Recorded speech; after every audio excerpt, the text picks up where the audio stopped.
What's up, y'all? Hope everybody out there had a great Saturday. The world was falling apart as you were enjoying yourself, and I'm here to catch you up on that before I go to sleep. So, there was a major Iranian attack in Israel. They were pounding Tel Aviv. They even had like some CNN cameras there, and they've been told like don't show any of the attacks, don't show any of the missiles landing. Well, they did end up showing some of the missiles landing, and they were like, Jesus Christ, like Tel Aviv was getting pounded, bro. So you have that. You also have there's this place called Dimona, and it's allegedly where Israel has their like illegal stockpile of nuclear weapons. They've never like admitted to having the weapons, but everybody knows that they have the weapons, and that's where they keep it. And so, people are speculating how much damage was done to this place. Was the attack successful?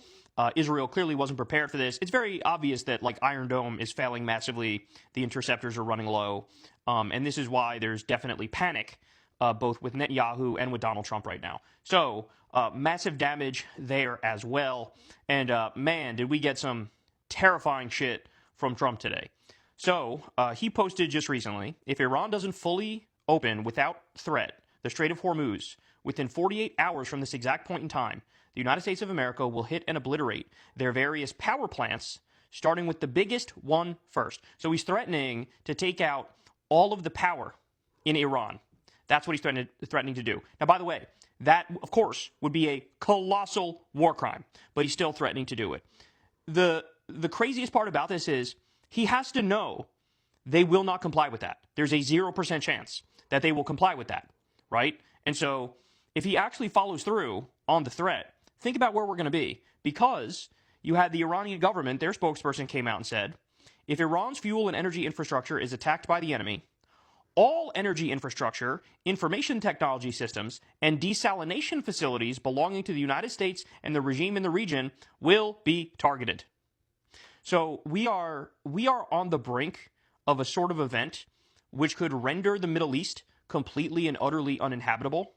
And we're also on the brink of, by far, the worst oil and gas crisis we've ever seen, and like a Great Depression. Okay? That's what we're on the brink of here. Complete and utter devastation, destruction, basically, taking off the board completely the potential of any oil and gas from the Middle East, where so much oil and gas comes from. This is where we are. And to have threats out there, like I'm going to attack all your power plants, really? Iran is a country of like over 90 million people. You're going to knock out the power for all of them? I mean, we're dealing with a complete psychopath here. It is bone-chilling to watch this unfold. And it's also crazy to me, again, that you don't have like where are all the cries for impeachment? Where are all the cries for removal? Locking them up? Like, this is so crazy that we're in this place right now. I feel like I'm in the Twilight Zone, right? Like, I had a normal Saturday here. We had family over, friends over. We had like a little party, and look at what's happening in the world. And this shit is going to catch up, bro. It is going to catch up. Gas shortages, right? They're going to tell you to work from home. The economy is going to seize. You're going to, not be able to get groceries. The prices are going to skyrocket. It's devastating, okay? We also have this. So Trump said this just before the other one, right? Where he's like telling Iran, like, you better stop. I'm crying uncle, but you better stop, right? He said this. The United States has blown Iran off the map. And yet their lightweight analyst, David Sanger, says that I haven't met my own goals. Yes, I have, and weeks ahead of schedule. Their leadership is gone. Their Navy and Air Force are dead. They have absolutely no defense, and they want to make a deal. I don't. We are weeks ahead of schedule, just like their incompetent election coverage of me. The failing New York Times always gets it wrong. So, on the one hand, he's like, you better open the Strait of Hormuz. You guys are, being too aggressive. And on the other hand, he's like, I totally destroyed them and obliterated them, and they can't do anything. It's kind of amazing. They're already done. It's like, dude, these posts were sent, like, what, an hour apart in time? Like, I can't. The way this man's mind works, it's like he doesn't understand what a contradiction is. And then, of course, I wanted to end on this note. As I'm sure all you saw, Robert Mueller died earlier today. And when I first saw Trump's reaction to it, I thought it was fake. I thought people were trolling. I was like, that's crass, but it's almost too on the nose. Like, I don't think Trump would be that gross with it that quickly. So I thought it was fake when I first saw it. No, it turns out it's actually real. Trump said, Robert Mueller just died. Good. I'm glad he's dead. He can no longer hurt innocent people. President Donald J. Trump. And by the way, these guys all claimed, Trump claimed, and all of the MAGA people claimed, that Robert Mueller, basically his findings, exonerated Trump.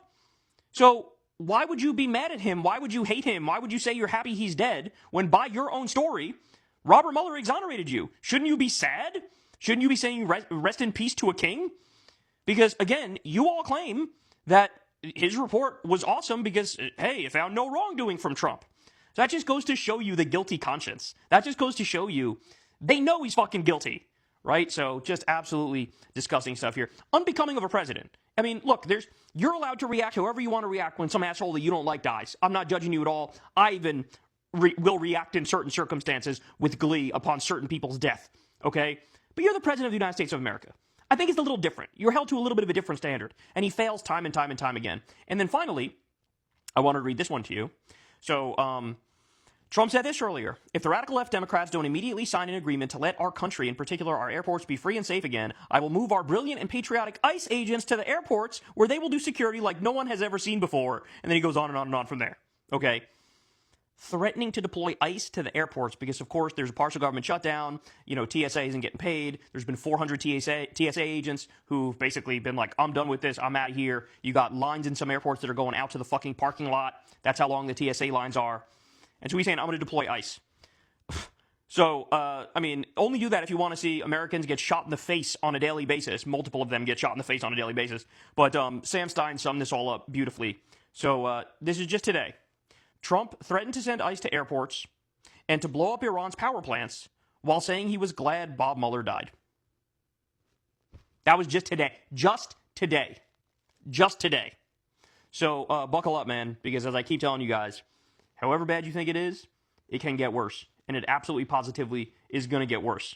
And I don't know, man. I'm just, I shudder at the thought of what comes next because I know it's going to be ugly, but I'll end with the same cry I've had for you guys for so long now. For the love of God, Democrats, please impeach him, remove him, arrest him. If you don't have the numbers, at least fucking try for me. At least try for me. And if that doesn't work, hey, for any Republicans with 0.01% of a conscience still left, 25th Amendment, you think? This man, like, the way history is going to judge this moment is going to be so harsh, I can't even explain it to you. Right? They're going to be like, how the fuck did you idiots let all of this happen for so fucking long? And so I am begging and pleading with you in the moment. You gotta get rid of him. You gotta get rid of him. I mean, at this point, it's like by any means necessary. This is so crazy. So, yeah. Horrific stuff.